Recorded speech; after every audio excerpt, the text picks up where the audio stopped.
Hello student, कैसे हो आप लोग। मैं डीजी सर अपने यूट्यूब चैनल पर आपका स्वागत करता हूं।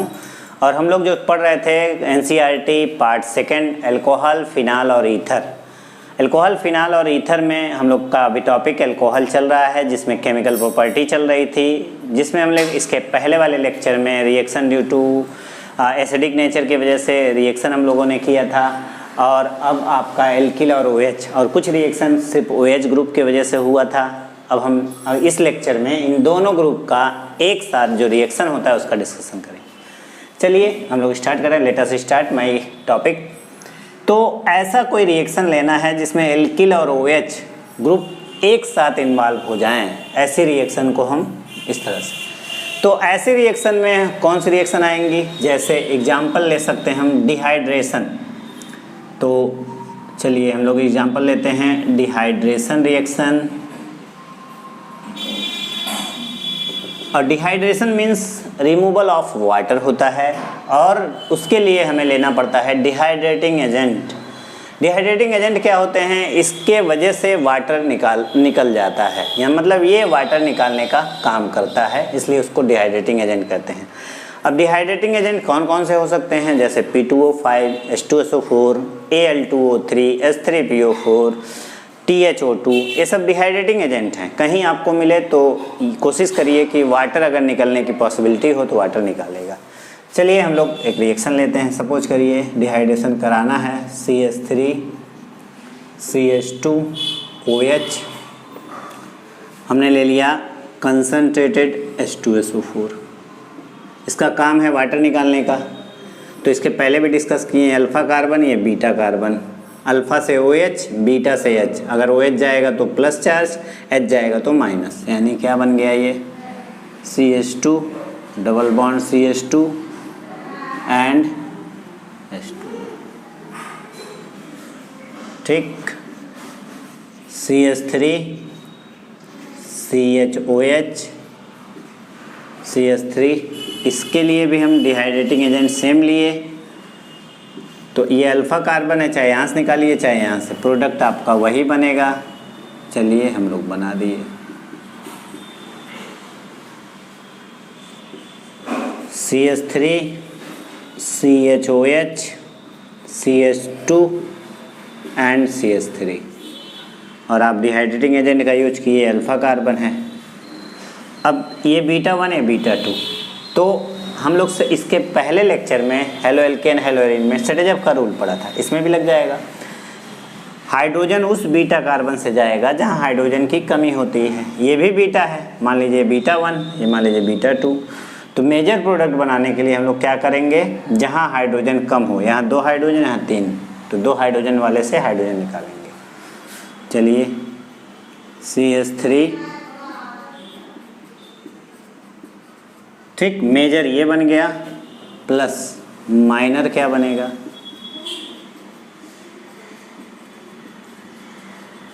इस तरह से हम लोग प्रोडक्ट बना सकते हैं। अब चलिए इसकी थोड़ी सी मैकेनिज्म देख लें। चूँकि अल्कोहल हम लोग पढ़ रहे हैं तो मैकेनिज्म आना चाहिए हमें, एग्जाम में भी आता है मैकेनिज्म डिहाइड्रेशन की। आप स्क्रीनशॉट लेते रहिए। चलिए मैकेनिज्म देखते हैं।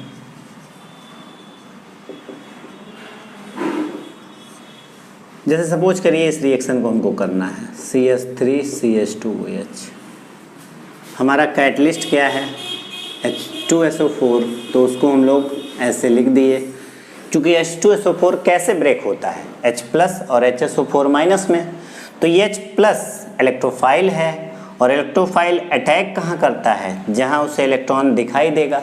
इलेक्ट्रॉन यहाँ सबसे ज़्यादा तो ऑक्सीजन के पास है, तो यहीं अटैक कर दिया। तो हमारा अगला स्टेप CH3 CH2 OH2+। आप कहेंगे OH2+ क्यों लिख दिए, क्योंकि H+ इसका लोन पेयर ले लिया है, तो इसलिए ऑक्सीजन पे इलेक्ट्रॉन कम हो गया, इसलिए प्लस लगाए। और ऑक्सीजन पे अधिक देर प्लस रह नहीं सकता, इसलिए पूरा बॉन्ड में 2 इलेक्ट्रॉन दोनों O लेकर चला गया। तो फिर क्या हुआ, जब O लेकर चला गया तो CH2 पे प्लस चार्ज आया, क्योंकि इस बॉन्ड में दोनों इक्वल शेयरिंग किए हुए हैं। तो दोनों इलेक्ट्रॉन अगर इसके पास जाएगा तो प्लस चार्ज यहाँ हो जाएगा, यानी H2। तो चलिए ये बन गया। और अगला स्टेप जो है डीप्रोटोनेशन का होता है, और ये स्टेप कार्बोकेटाइन का फॉर्मेशन है। अगर कार्बोकेटाइन कम स्टेबल है तो इसी स्टेप में अधिक स्टेबल हो सकता है। रीअरेंजमेंट रिएक्शन में आपको हमने बताया था, जैसे 1 डिग्री से यहाँ तो जितना डिग्री है यहाँ भी आएगा तो वही बात होगी। अगर यहाँ CH3 होता, यहाँ कार्बोकेटाइन आता तो शिफ्ट कर सकता। जैसे देख लीजिए, सपोज करिए आपके पास कुछ यहाँ से OH आपने निकाला तो ये तो 1 डिग्री है, तो यहाँ शिफ्टिंग होने की पॉसिबिलिटी भी हो जाती। तो प्रोडक्ट बनाने से पहले इसको हम यहाँ शिफ्ट कर देते हैं।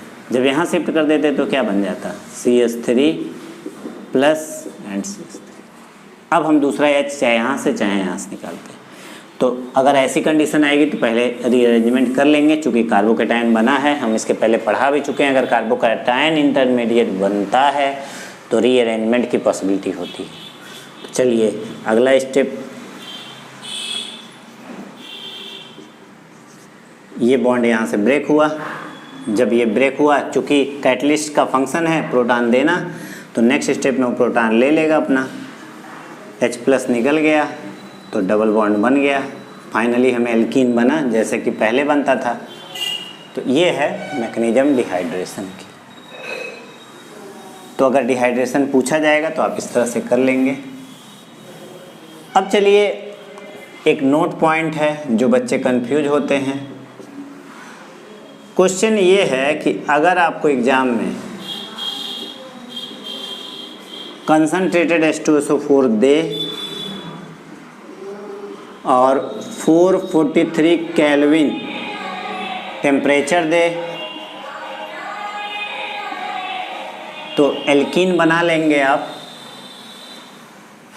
चलिए ठीक, लेकिन इसी रिएक्शन में अगर कंसंट्रेटेड H2SO4 दे, 413 केल्विन दे, सिर्फ इतना ही कर दे, तो आपका प्रोडक्ट क्या बन जाएगा, CH3 CH2 die ethyl ether. तो बच्चे कंफ्यूज हो जाते हैं। कैटलिस्ट वही, कुछ लोग एल्कीन बनाए, कुछ लोग ये बना दिए, लेकिन टेम्परेचर डिपेंडेंट रिएक्शन है, ईथर बनता है। तो ये कैसे बनता है उस पर हम लोग डिस्कशन कर लेते हैं। चलिए इसकी भी मैकेनिज्म देखते हैं। तो अगर टेम्परेचर कम लिया आपने तो पहला स्टेप तो उसी तरह होगा।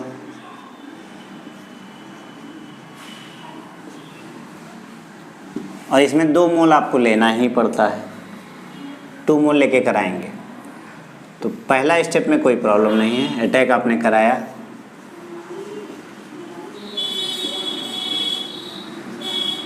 प्लस चार्ज, थोड़ी देर बाद ये कार्बोकेटाइन भी बन गया। लेकिन टेम्परेचर कम होने की वजह से यहाँ से प्रोटॉन नहीं निकल पाता है, तो फिर अगला रिएक्शन कर जाता है ये जो हमारा अल्कोहल है। 2 मोल, चूँकि इस रिएक्शन को कराने के लिए हमें 2 मोल लेना पड़ता है। तो ये कार्बोकेटाइन अब खुद प्रोटॉन ना निकाल के इस पर अटैक कर देता है, और जब इस पर अटैक करेगा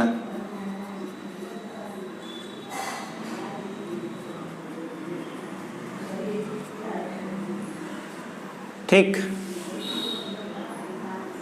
तो अगला स्टेप यहाँ से प्रोटॉन निकलता है और ये ईथर बन जाएगा। ये मैकेनिज्म है। तो इतना आपको नहीं याद है, कोई बात नहीं, लेकिन आप टेम्परेचर डिपेंडेंट याद रखिए कि 413 पर कराएंगे केल्विन पर तो ईथर, 443 पे कराएंगे तो एल्कीन। ये था आपका रिएक्शन ड्यू टू 2 ग्रुप के एक साथ रिएक्शन। और भी कुछ रिएक्शन है जैसे कि oxidation reaction, second oxidation reaction. अब देखिए ऑक्सीडेशन में अगर हम एल्डिहाइड का ऑक्सीडेशन करते हैं, पहले 1 डिग्री एल्कोहल का आप अगर ऑक्सीडेशन कराते हैं तो क्या बनता है? एल्डिहाइड। फिर एल्डिहाइड का ऑक्सीडेशन कराते हैं तो एसिड, लेकिन उसमें नंबर ऑफ कार्बन सेम होते हैं जितना कि पेरेंट अल्कोहल में होता है। चलिए 2 डिग्री अल्कोहल अगर आपने लिया, इसका ऑक्सीडेशन कराया तो कीटोन बनेगा। कीटोन जल्दी ऑक्सीडाइज नहीं होता, इसके लिए strong oxidizing agent and drastic condition लेना पड़ेगा। तो N-1 या ऐसे भी कहिए लेसर कार्बन का यानी एसिड बनेगा बट लेसर कार्बन का कार्बन, यहाँ सेम नंबर ऑफ कार्बन का बनता है। ये दोनों में फर्क है। अगर 3 डिग्री अल्कोहल आपने लिया तो पहले ही स्टेप से इसका ऑक्सीडेशन पॉसिबल नहीं होता है। अगर ज़बरदस्ती ऑक्सीडेशन कराने की कोशिश करेंगे तो डिहाइड्रेशन हो जाता है इसका,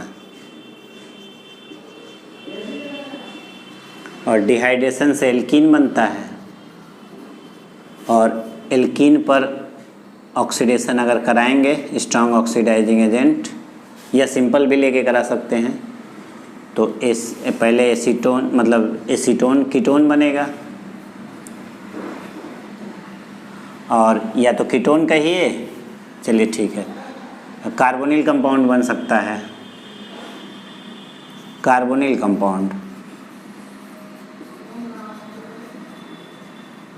जिसमें एल्डिहाइड कीटोन दोनों होते हैं, ये फर्दर ऑक्सीडाइज होगा तो एसिड, अगर एल्डिहाइड है तो सिंपली, कीटोन है तो प्रॉब्लम से। चलिए ये हुआ। अब फैक्टर ये है कि जो O हमने लिख दिया उसका मतलब क्या है? उसका मतलब है ऑक्सीडाइजिंग एजेंट, मतलब जो ऑक्सीडेशन कराने की कैपेसिटी रखते हैं। तो 2 टाइप का ऑक्सीडाइजिंग एजेंट होता है, एक को कहते हैं स्ट्रॉन्ग ऑक्सीडाइजिंग एजेंट, दूसरे को कहते हैं वीक ऑक्सीडाइजिंग एजेंट। तो स्ट्रॉन्ग में ज़्यादातर जो ड्रास्टिक कंडीशन में यूज होता है, जब जल्दी ऑक्सीडेशन नहीं हो पाता तब हम इसका यूज करते हैं, जैसे KMnO4 एसिडिक मीडियम में, K2Cr2O7 एसिडिक मीडियम में, HNO3 एसिडिक मीडियम में। वीक में आप क्या ले सकते हैं? H2O2 Cl हेलोजन ले लीजिए, X2 SO2 वगैरह, ओजोन ले लीजिए, ये सब वीक ऑक्सीडाइजिंग एजेंट। PCC आगे यूज होगा, वो भी वीक ऑक्सीडाइजिंग एजेंट होता है। इतने के बारे में याद रखिए, स्ट्रॉन्ग ऑक्सीडाइजर है, ये सब वीक हैं, बाकी इनको छोड़ के नॉर्मली वीक ऑक्सीडाइजर हैं। तो वीक ऑक्सीडाइजिंग एजेंट जो होते हैं उसकी पावर लिमिट होती है, वो एल्डिहाइड का तो ऑक्सीडेशन करा देते हैं परंतु कीटोन का ऑक्सीडेशन नहीं करा पाते। और स्ट्रॉन्ग ऑक्सीडाइजिंग एजेंट क्या है? वो कीटोन को भी drastic condition means high temperature pressure के साथ कराएंगे तो उस बॉन्ड को ब्रेक करके ऑक्सीडाइज करा देता है। इसलिए हमने यहाँ मेंशन किया स्ट्रॉन्ग कौन है, वीक कौन है। अब चलिए इसका एग्जांपल लेते हैं जो हमने ऊपर लिखा है। चलिए 1 डिग्री अल्कोहल, फिर 2 डिग्री, फिर 3, देखते हैं क्या क्या बनता है ऑक्सीडेशन से। चलिए 1 डिग्री अल्कोहल CH3 CH2OH कितने डिग्री का है? 1 डिग्री अल्कोहल है ये। इसके ऑक्सीडेशन सिंपली किसी से कराइए, स्ट्रॉन्ग या वीक से हो जाएगा। ऑक्सीडेशन का मतलब addition of oxygen, otherwise removal of hydrogen. तो हाइड्रोजन रिमूव करा दीजिए, H2O के फॉर्म में निकल जाएगा CH3CHO, एक H यहाँ से एक H यहाँ से, तो बचा क्या? CH3CHO, डबल बॉन्ड लगा दीजिए। फिर इसका भी कोई भी ऑक्सीडेशन से ऑक्सीडेशन कराइए, उतने ही कार्बन की पहले ही मेंशन कर चुके हैं एसिड बनेगी। तो ये क्या था? एल्डिहाइड।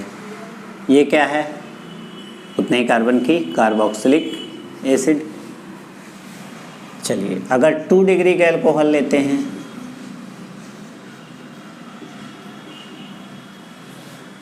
तो क्या होगा?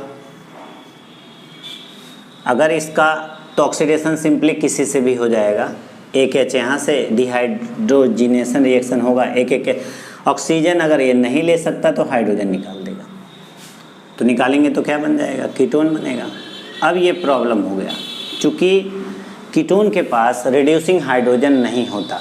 अब रिड्यूसिंग हाइड्रोजन क्या है? जैसे देखिए एल्डिहाइड के पास रिड्यूसिंग हाइड्रोजन है, कीटोन के पास नहीं है। तो जिसके पास रिड्यूसिंग हाइड्रोजन ये वाला हाइड्रोजन नहीं होता है उसका ऑक्सीडेशन नहीं हो पाता, क्योंकि रिड्यूसिंग हाइड्रोजन खुद के वजह से दूसरे को रिड्यूस करता है और खुद ऑक्सीडाइज होता है, तो इसीलिए इसका नाम है रिड्यूसिंग हाइड्रोजन। तो इस कंडीशन को रिड्यूसिंग हाइड्रोजन कहते हैं। अब ये कीटोन रिड्यूसिंग हाइड्रोजन है नहीं, इसलिए इसको स्ट्रॉन्ग ऑक्सीडाइजिंग एजेंट के साथ आपको ड्रास्टिक कंडीशन का यूज करना पड़ेगा। तब क्या होगा? यहाँ से बॉन्ड ब्रेक करेगा, लेसर कार्बन की एसिड, ये भी एसिड ए भी एसिड में बदल जाएगा, HCOOH। अब चूंकि इसके पास रिड्यूसिंग हाइड्रोजन है, इसलिए आप चाहें तो फर्दर इसका ऑक्सीडेशन करा सकते हैं।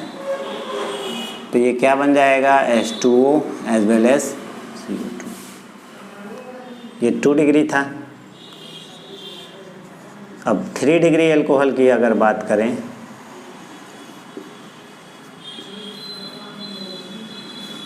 ऑक्सीडेशन इसका कराएं। पहली बात तो इसका जल्दी ऑक्सीडेशन होता नहीं, लेकिन मान लीजिए बेस इसका ऑक्सीडेशन ज़बरदस्ती K2Cr2O7 या KMnO4 वगैरह से करा रहे हैं, तो डिहाइड्रेशन होने की, क्योंकि बेस है, बेस के प्रेजेंस में डिहाइड्रेशन, OH यहाँ से जाएगा, ठीक है, H यहाँ से जाता है, H यहाँ से जाता है, पर है ही नहीं, तो OH यहाँ से जाएगा, H यहाँ से जाएगा, तो एल्कीन बन जाएगा। पहला स्टेप CH3 CH2। अब इसका ऑक्सीडेशन कराइए स्ट्रॉन्ग ऑक्सीडाइजिंग एजेंट लेकर, यहाँ से ब्रेक होगा तो कीटोन बन गया। कीटोन पहले की तरह ही ड्रास्टिक कंडीशन फिर है, लेसर नंबर का बनेगा, और ये बना CH2O। इसका तो आराम से ऑक्सीडेशन हो जाएगा, HCOOH, फिर ऑक्सीडेशन हो जाएगा इसका CO2 एंड H2O। इसका पहले की तरह ही स्ट्रॉन्ग ऑक्सीडाइजिंग एजेंट लेना पड़ेगा, स्ट्रॉन्ग ऑक्सीडाइजिंग एजेंट। तो इतने कार्बन की एक एसिड बनेगी और दूसरी, तो इस तरह से इसका ऑक्सीडेशन होगा। देखिए नॉर्मली में ये कहा जाता है कि कीटोन नॉर्मली ऑक्सीडाइज नहीं होता, इसलिए इसका इनॉलिक फॉर्म बनता है तब ऑक्सीडेशन होता है। जैसे हमने कहा कीटोन ऑक्सीडाइज नहीं होता, तो फिर ऑक्सीडेशन हुआ कैसे?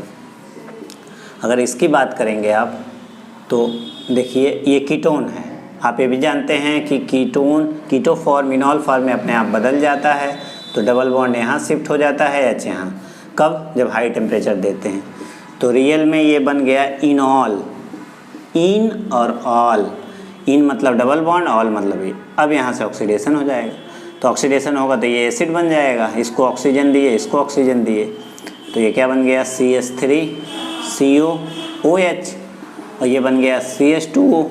फाइनली ये क्या बन गया? HCOOH। इस तरह से इसका ऑक्सीडेशन होता है। यानी कीटोन का ऑक्सीडेशन तो रियल में नहीं होता, लेकिन इनॉलिक फॉर्म का होता है। और एक चीज़ आप देख लीजिए यहीं पर, कभी कभी कीटोन में सिमेट्रिकल नहीं रहता, जैसे CH2 CO CH2 CH3।